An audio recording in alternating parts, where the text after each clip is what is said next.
Guys, ito na yung shock na ipinalit natin, guys. Ayan o. Basic lang. Diba? Hindi naman siya mahirap magpalit. Ang kailangan lang is 14. Guys, 14 tsaka ano dito, 12. Hello guys. Ayan, may nabili tayo na shock para sa MIUI 125 natin. Stock din.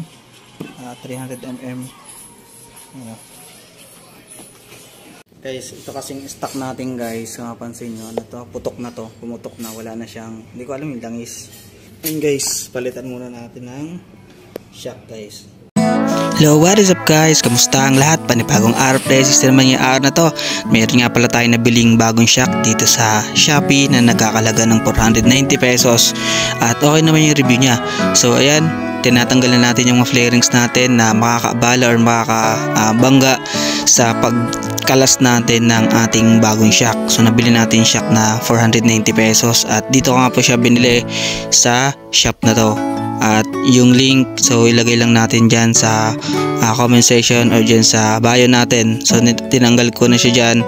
Ang kailangan nating range dyan is 14mm sa taas at sa baba is number 12 na range. So yan, tinatanggal ko na yung nut dyan at medyo masigip. So ang pagtanggal ng nut sa taas guys is pababa, hindi siya pataas. Tapos ayan, sinunod ko lang yung baba. Bilis lang guys. Dati guys, ang nilalagay ko talaga ditong shock na to ay puro stock lang. So yung kulay itim na Yamaha Genuine. So ayan, dahil nga medyo may mabigat tayo mga sinasakay na mga tropa natin kaibigan.